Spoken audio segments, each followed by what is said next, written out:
ॐ नमः शिवाय।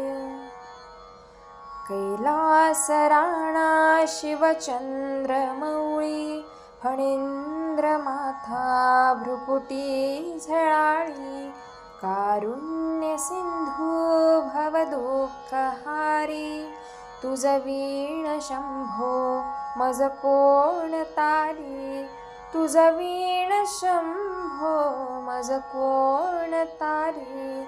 नमः पार्वती पते हर हर महादेव। स्कंद पुराणांतर्गत श्री काशीखंडाचे मराठी रूप पाहूया। कवी शिवदास गोमा विरचित श्री काशीखंड या 80 अध्यायी ओव्यांचे सुबोध रसाळ व रूपकात्मक गद्य कथासार मराठीमध्ये ऐकूयात। स्कंद पुराणातील 7 खंडातील श्री काशीखंड ग्रंथ हा महत्त्वाचा व लोकप्रिय ग्रंथ असून त्यात काशी क्षेत्राची महती आणि काशी विश्वेश्वराचे रूप यांची थोरवी अनेक कथांतून वर्णन केली गेली आहे। मराठीतील ओवीबद्ध श्री काशीखंड हा विस्तृत ग्रंथ असून अत्यंत भक्तिभावानं तो वाचला जातो। बघा, काशी हे भारताचे हृदय, कैलास हे भारताचे मस्तक, पंढरपूर हे भारताची नाभी आणि रामेश्वर व कन्याकुमारी हे 2 चरण, याशिवाय द्वारका व जगन्नाथपुरी हे दक्षिण म्हणजे उजवा व डावा हात आहेत। अशी भव्य दैवी प्रतिमा सर्वच हिंदूंच्या मनात असते। काशीखंड हा ग्रंथ शिवदास गोमा या कवीने रचला। शिवदास गोमा या कवीची चरित्रात्मक माहिती फारशी मिळत नाही। त्याच्या काशीखंड या ओवीबद्ध ग्रंथावरून त्याच्या कवित्वाची, त्याच्या लेखनशैलीची आणि त्याच्या ईश्वर परायणतेची जी काही माहिती मिळते तेवढीच। काशीखंड हा ग्रंथ ओवीबद्ध असून त्याचे 80 अध्याय आहेत। या अध्यायांतून पुराणांतील अनेक प्रकारच्या गोष्टी ओवी वृत्तात दिलेल्या आहेत। काशीखंड ग्रंथ म्हणजे ज्ञानाचा एक मोठा ठेवा आहे। त्यात अनेक कथा आणि उपकथा आल्या आहेत।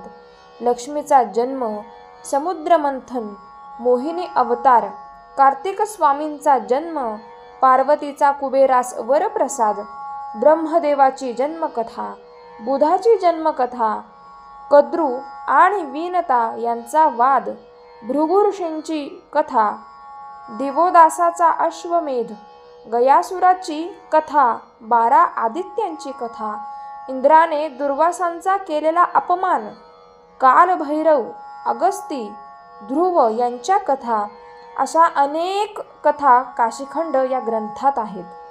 गायत्री जपाचा प्रभाव, शनी महात्म्य, काशी क्षेत्राचा महिमा, ज्ञानवापी, मनकर्णिका अशा तीर्थांची माहिती अनेक महात्मे निरनिराळ्या कथांतून कवीने सांगितली आहेत। सारांश, काशीखंड हा नाना कथांचा आणि महात्म्यांचा एक संग्रहच आहे।